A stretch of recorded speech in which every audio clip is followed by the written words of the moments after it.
they had looked at this either from maybe a work tram is what I believe possibly was at the time, because the tram wasn't really operating it yet, but maybe on a work tram or just surveying the mountain.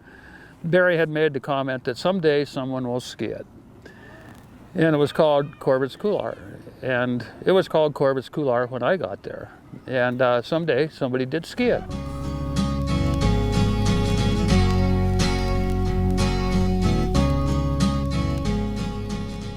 My name's Lonnie Ball, and we live here in Bozeman, Montana. We live near the base of the mountains that are in the background on the other side, and have for 40 years.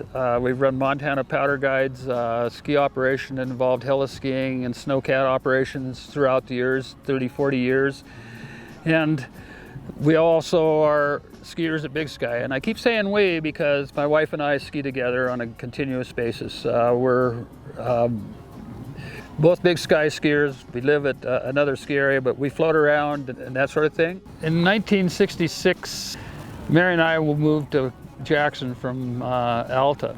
At the time, the tram had just opened, so all the runs were just all new to everyone. One day at the top, we had an opportunity. There was no one else up there but one other person, and I went out to look and see how this would be to actually jump into it. I mean, I have to admit that I really did, but I had already been warned. I was 19 years old, and I'd already done a few things at Jackson the first year, that the first December, not to do anything stupid again. And so here I am now standing over the edge of Corbet's and looking down, and the cornice broke. So I shove off the cornice and I stick the jump, as we'd call it today, stuck it. I actually hung on and shot down through the bottom, and that happened at the same coincidence as the tram went over above Corbet's.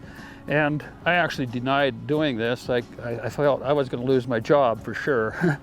So it took 3 weeks before finally they came up with the conclusion that, well, you were the only at the top other than the supervisor that was at the top. It had to be you, and it was a red jacket. Everybody in the tram saw it. And I said, okay, well, so I did, but it wasn't on purpose, and I was able to keep my job. I guess I was never in question, but then I was a little worried about it. But people have asked, did you go to do this with the intention of jumping? No, I didn't want to because of the job thing. When the cornice broke, yes.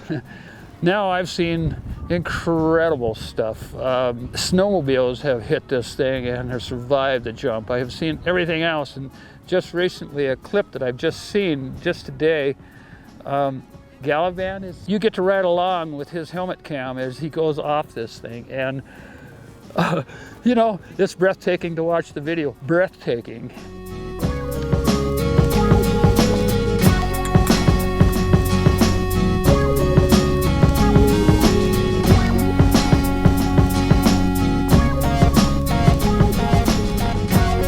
It's kind of an iconic run here in Jackson Hole. It's kind of like a proving grounds for people, and I've always liked it growing up here just as a kid. Just kind of a good spot to go test your ability, go send it even on the hard packed days.